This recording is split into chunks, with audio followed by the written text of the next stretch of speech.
Pleased to have here for the first time is the HC of the Detroit Lions, Dan Campbell, here on the Rich Eisen Show. How are you, Coach? I'm doing great, Rich.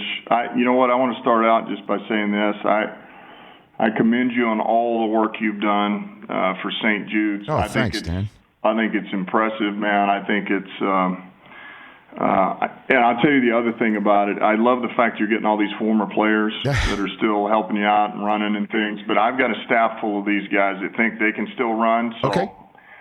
You might just reach out and see if we got anybody that can still run. I've got a feeling you may beat half of our staff, by the way, right now. Well, I could tell you this, Dan. Anyway, I think it's great, man. I'll tell you this, Dan.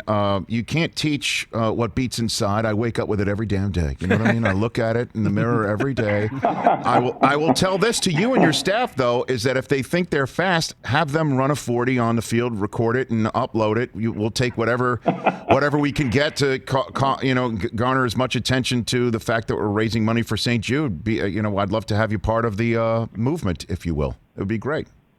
You want to do that? I got you. Well, what we may do, if we do it, we'll just do from the waist up, just so it's the illusion of them running. Maybe that'll... I like it. Their heart's there, though, believe me. No, I like it. You could add, like, DeAndre Swift's legs to the bottom. You know what I mean? Like, that'll be fine. No one will see. No one will notice. That'll be fine. You can do that. That's right. So I guess let's get into this first up. When did you realize that you wanted to coach? When did that hit? Was it the minute that you stopped playing in 2009? I mean, when you were playing, being around people like Sean Payton and Parcells, and how'd that one come about for you? Yeah, I would say this. As a player, particularly, I remember my rookie year going into the office and coaches coming out. So I'm coming in at 6 a.m. and they're coming out of their offices with bedhead, and I'm like, man, there's no way I'd ever be a coach. I mean, the hours they work, the time they put in. But I think just something that always sparked it for me was it was my second year in the NFL. It was in the summer, and a buddy of ours, they had a football camp, a youth football camp in Pennsylvania, and asked us to come out and work it. And I went out there and worked it, and essentially I'd kind of told this story, but there was hey, go over there and watch the tight ends. They were in a 101 drill, and they were going against linebackers, and so it's 101 route running, and basically this linebacker this kid's going against is just, I mean, he's twice the length, arm length, speed, agility, like everything. I mean, the tight end's got no business really being out there, and he can't even get off the line. So their coach is over there hyping it up, and they're all having a good time because the kid can't even get off the line of scrimmage. So the quarterback's just like dirt in the ball because I have nobody to throw to. And I watched a couple of reps, and then I just grabbed the kid, and I coached him up on a couple of things just to get off the line, like, hey, man, you need to really sell this to the outside. Make him think you're really, really running to the outside, to the sideline, and then put your foot in the ground and club him, So just kind of gave him this whole deal on just a little technique work. And I'd be dang, man, he did it to a T, and he crushed the kid. And got open, caught his first ball. But the look on his face, I'll never forget. And that, to me, I think was always a bit of a turning point. Like, man, that felt great. And just to see the kid, how excited he was, I felt like really opened up the doors for me somewhat. And it was always in the back of my head. But then basically, once you get to the point to where, I'm in 2009 with the New Orleans Saints, I go down on injured reserve, and I had a pretty good idea my career's probably done, and now I'm staring at the rest of my life, and it's like, well, what do you know and what do you love? And it was football. And so I felt like, man, just to get a little chance at this is where I need to go with it, and it certainly paid off. So you got a good Parcells story? Give me your best one that's safe for work. I've got about 1 million Parcells stories. Give me a good one that's safe for work. I mean, I can't get enough of them. And obviously, he coached the Cowboys. You signed as a free agent there after your stint with the Giants, where you got a taste of the Super Bowl.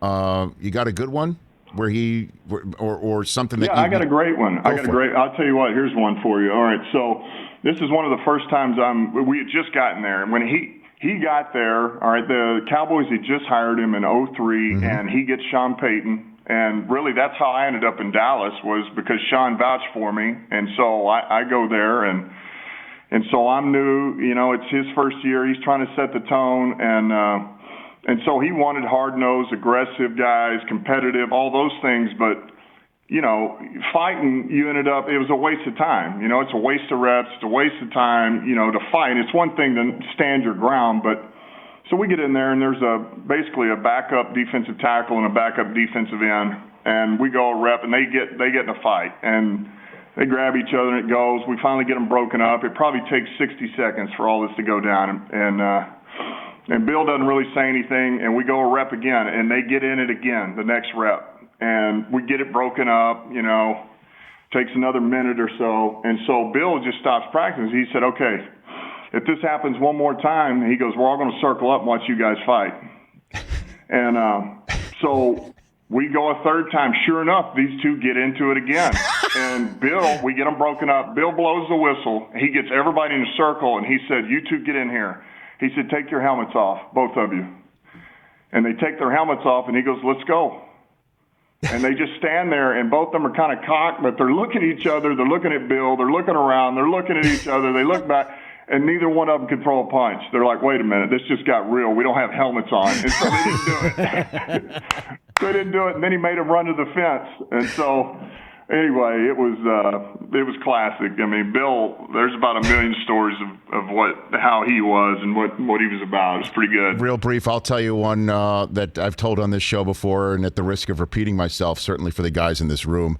Paul Tagliabue told me this story that he went when Parcells was the head coach of the Jets. They're standing on the 50-yard line, and practice is going down, and there's some goal line drills going down all the way at the end of the field, and Parcells is just tearing people a new one based on what he's seeing down in the goal line drills. And Tagliabue goes, we're the same age. He goes, I can hardly see 5 feet in front of me without my glasses, Bill. How can you see 50 yards down the field? And he takes out a list of names out of his pocket, and he goes, I can't see a damn thing. I just made a list of 10 guys I was going to tear a new one today. I'm on number 3. Stick around. I got 7 more to go. That is 100% Coach. That is Parcells, man. I'll tell you what, you knew when it was your day, you're getting it. It didn't matter what you did. It was your day, man. It was coming. I assume you had your day. One of those days, I'm sure you had something like that. Yeah, I had my day. They'd come around. Everybody was going to get it. It didn't matter. Even if you're playing pretty good, you're not a guy who's going to make mistakes. You're pretty smart. You're kind of everything he's looking for. You're going to get your day because he wants to know how you react to it. I mean, he was so much into the psychological part of the game, and I tell you what, man, he would. Nobody could push buttons like that man could. Dan Campbell here on the Rich Eisen Show, and now you've got your shot being a head coach, and one of the first moves you make, if not the first move you make, is to make a move at quarterback that was beyond, I guess, generational for your team because of who was traded away and the draft choices that come in with another quarterback that's a first overall drafted guy. What do you see in Jared Goff that says, in your mind, that this is the guy from my program coming out of the gate? Yeah, look, I think there's a number of things, but I just always know this. We've had, when I was with the Saints, we had a lot of battles with the Rams over a 3-year period and really a 4-year period. And I tell you what, man, that guy, if we got the upper hand on him, which was really didn't happen a ton, we always had some pretty good battles. That guy was, we had a pretty good defense, but he was unshakable. And he always, man, high-scoring games, and he is making throws, getting hit in the chin, and getting back up on his feet, and he just was steady and solid. And I remember thinking, man, this kid's pretty tough. And then when you see the success he's had, when he gets hot, he's as good as anybody when he gets on a streak. But I think the kid is tough as nails. I think he's durable. And he's won a lot of games, man. I mean, I get all that, his quarterback rating, this and that, and look, man, there's ebbs and flows that happen with a lot of guys in this league, and particularly the quarterback position. But this guy's got enough.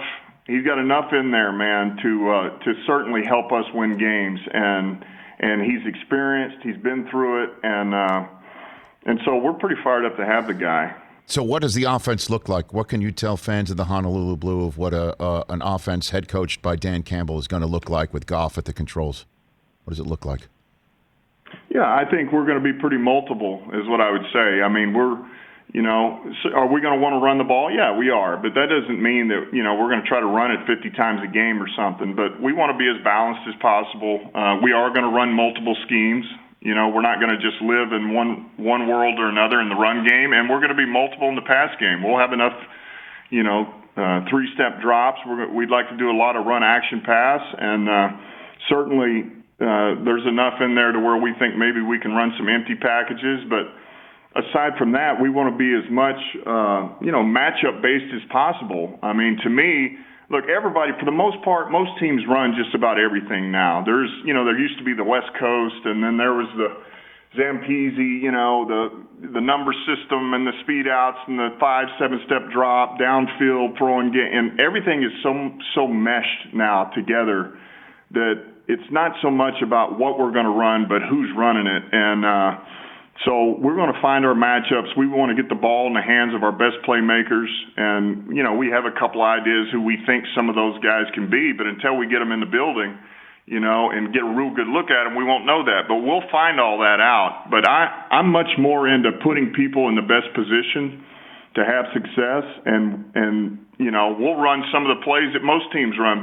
But our deal is instead of, this is where the ball goes by coverage, let's put the guy in that position knowing that coverage is going to dictate where it's going, and we know it's going to go to that guy, So I would say in a nutshell, that's what it's going to look like offensively. Dan Campbell, head coach of the Detroit Lions here on the Rich Eisen Show. I'm always appreciative of talking to a head coach in the league, certainly 6 days before draft, and I know you're not going to lay out anything about your plans for next Thursday night. That said, you're in a fascinating position, 7th overall, an opportunity to have a ton of talented players, playmakers out wide, as well as a possibility of a quarterback dropping to you and the phone ringing potentially off the hook for somebody who wants it. How are you gaming this out right now, 6 days before the draft, 7th overall?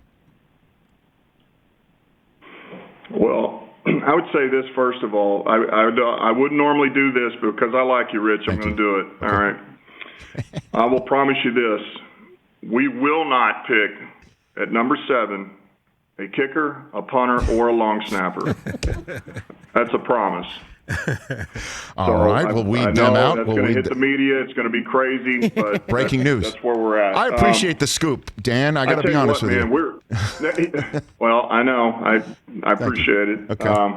But I would say this: Brad Holmes has done a phenomenal job. I mean, he has hit the ground running, and he and his staff and all these scouts and even the coaches, all of us, this has been a collaborative effort, and we have deep dived and done what we call the club sandwiches, man. You're stacking players at each position. Now you like that player. Now let's stack them across the board. Where does this tackle relate to this receiver and to this tight end and to this quarterback? And we're just trying to come up with what we think is the best player at the position where we're picking and that will fit us best, and there again, we're no different than anybody else. We want to win now, but we're looking out too, man. We want to see where we're at a year from now, 2 years from now, and we want to make sure that we're picking the best guy that we feel like is going to fit us. We don't want to go into this thing and feel like we have to draft by need necessarily. Doesn't mean if there's 2 equal players or whatever, but it's been a great process. And I'm telling you, man, I can't speak high enough of Brad Holmes and the work that he's put into this. And so we feel pretty good right now. Still a lot of work to go, though, before Thursday. So how do you stack it where somebody, say, very talented wideout from Alabama, name either one of the two, or our guest that was right before you, who said he had a great Zoom chat with you, who's 6'3", 246, runs a 4.39 40, but plays on the other side of the ball, Micah Parsons. What is your philosophy there, Coach? Give me that one. 7th overall. Let's just game it out. Yeah. What do you think? Yeah, it's a good question. I would just say this, man. I feel like when you're picking at number 7, whoever that player is needs to check every box, in my opinion. And I think Brad feels the same way. I mean, top to bottom, you're talking everything from the intangibles to what is he prototype?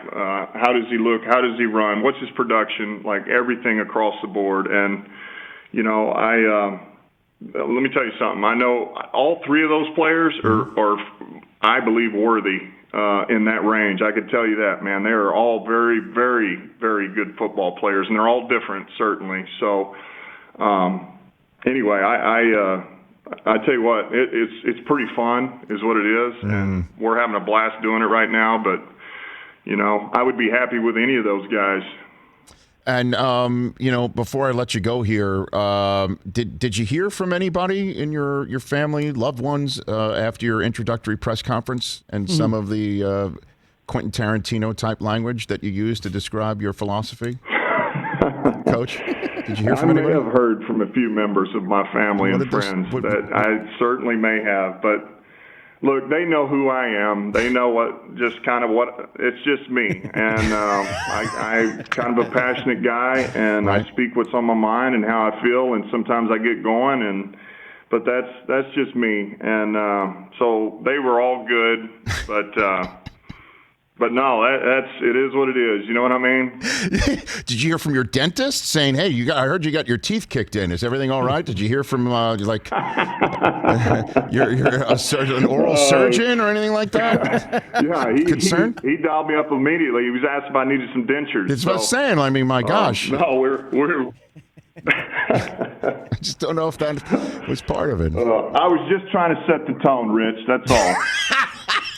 You certainly set a tone. There's no question about all that, man. And I look forward to seeing how it all plays out in a town that, having played there, is just absolutely thirsty for some W's and championships and things of that nature. Beyond thirsty on that front. Oh, and let me say this real quick, Rich. Sure. Let me say one more thing quickly. Is in regards to that, for all your listeners, I do know, because I've gotten this a little bit. I've heard this feedback. Believe me, I know 100% that biting a kneecap is a 15-yard penalty. I promise you I know that. I think it's more than that. You might get a FedEx letter in your locker, Coach. I mean, to be honest with you, there might be a little bit something on a Tuesday or through Friday that you might hear from New York City. But, okay, I'm glad at least that's clear. And there will be no first-round long snapper kickers or punters for the Lions. And I've enjoyed this conversation. Let's do it again. I appreciate what you had to say also at the top about St. Jude. And please, if your staff thinks they're fast, have them run. Put it out there. As you know, the Eye in the Sky film does not lie. I'd love to see it, and hashtag it RunRichRun and help raise some money. I'd love it. All right. Sounds good, Rich. I appreciate it, man. Thanks for the call. You got it. Enjoy your first draft as the HC of the Detroit Lions. Dan Campbell right here on this edition of the Rich Eisen Show. Biting a kneecap is definitely unsportsmanlike conduct. He's correct. Not reviewable. No, I don't think so. Well, it's reviewable by the league office to see if there's something more that's coming. Hey, you watched all the way to the end. Thanks for that. Watch more right here.